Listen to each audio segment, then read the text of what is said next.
Hello and welcome. This January we are talking about the small changes you can take that will make a huge difference in your life. In previous weeks we've looked at health and money. Now, we've all had or read stories of famous people who rose above great odds to find success. Have you ever wondered what innate qualities they possessed that kept them going when most mortals would have given up? Today, we speak with several inspiring Kenyans who are pursuing their aspirations and finding success despite facing huge obstacles. I'm Carol Mandi. Karibuni, sebuleni. Our first guest quit her comfortable job in 2007 to pursue her dream of becoming a life coach. She's also a motivational speaker, a trainer, and the author of 2 books, Celebrate the Hard Times and Born to Win Teams. Welcome to the show, Irene. Thank you, Carol. It's so good to have you with us. Thank you. It's a pleasure to be here. What motivated the title of your book, Celebrate the Hard Times?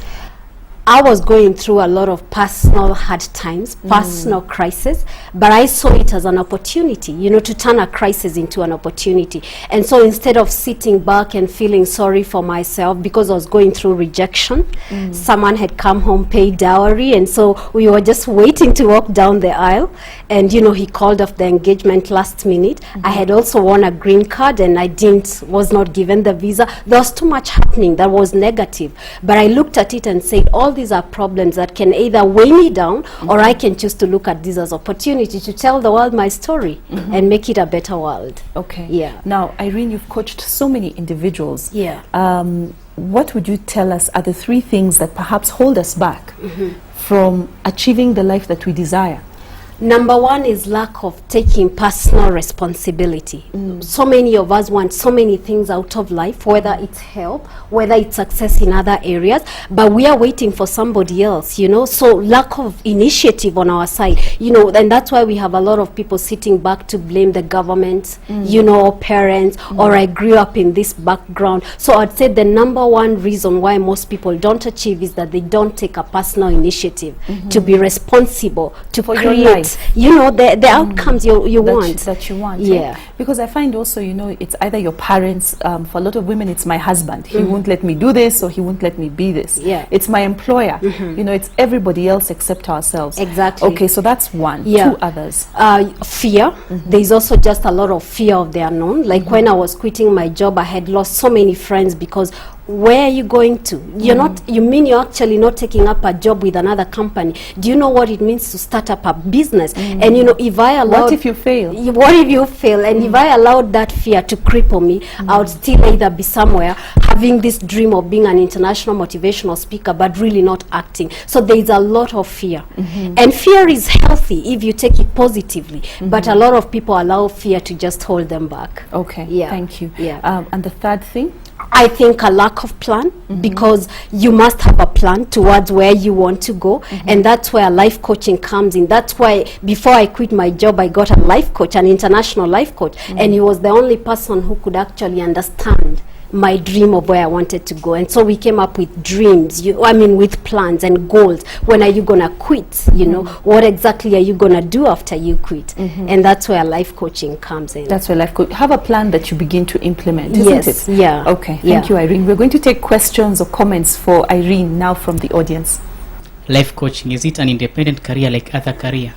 Yes, it is, and I would say it's pretty new in Kenya, but in the West it's well established, and it's beginning to pick up in Kenya, because people then realize there's still a gap. Maybe after you've gone to a counselor and a counselor is dealing with your past, what about the future? So life coaching is an independent career on itself, and you should seek to be certified if you really want to be a professional in the field.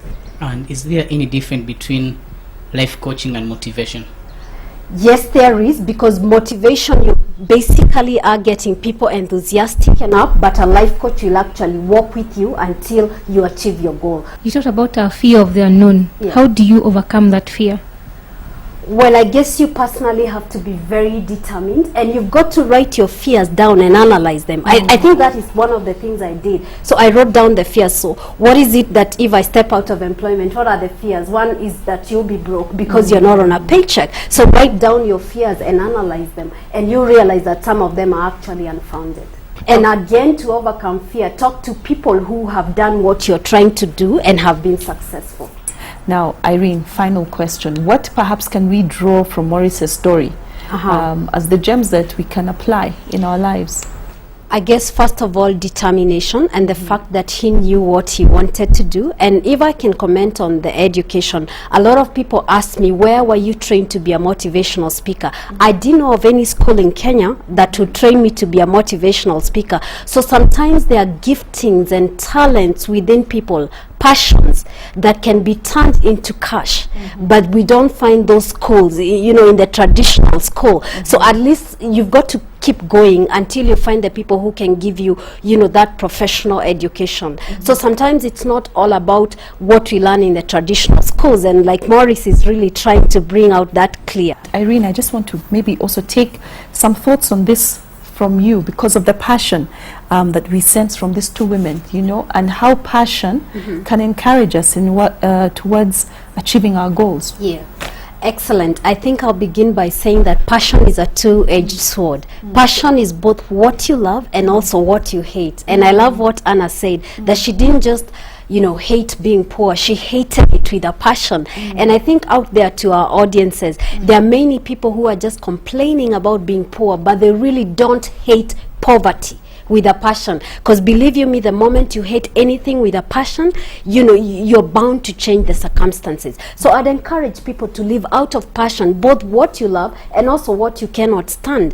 The days I used to walk from Westlands to Donholm, 18 kilometers, I hated being poor and being unable. And I believe it's that passion that has propelled me to where I am. And I can tell you, as a life coach, one of the things that people really want is financial freedom. But how many people are really passionate about coming out from poverty? Maurice gave us an example, and Anna also, that they were raised up by single parent, and so was I. But I didn't look at that as an excuse, something to lean on. You know, I was only raised up by a single parent. I met my dad at the age of 30, but I believe the passion that they have towards life, that passion is what drives people to achieve greatness. Now, Irene, your final thoughts on this topic of small steps. You don't have to wait until you have all the resources, especially finances. Sometimes there's so much we have that is free. For example, you can have a mentor who is not necessarily charging you, and speaking to that mentor is free. You can have parents, like we are saying, even if they're single parents. But the thing is, start towards the direction of your dreams. Do something. Don't just sit there and do nothing. Writing down your goals is another small step that people can take towards the bigger vision that they have. So there are many things that people can do to get started on the journeys of their passion. And keeping a positive outlook, you know. I love what Anna said, reading motivational books. Every time I hear a survey that Kenyans don't read, I really wonder, who do they interview? So buy yourself a book. It will start you on your journey to where you really want to go. Okay. Yeah. Thank you. Yeah. In our SMS question, we'd like to hear from you. So write in and tell us some of the obstacles you've had to overcome in your life.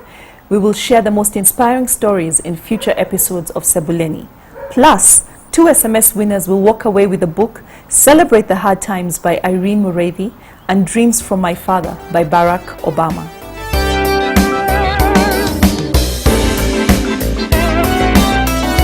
I'm inspired, aren't you? Basketball legend Michael Jordan once said, "Obstacles don't have to stop you. If you run into a wall, don't turn around and give up. Figure out how to climb it, go through it, or work around it." Now that's some good advice. Until next week, God bless and stay inspired.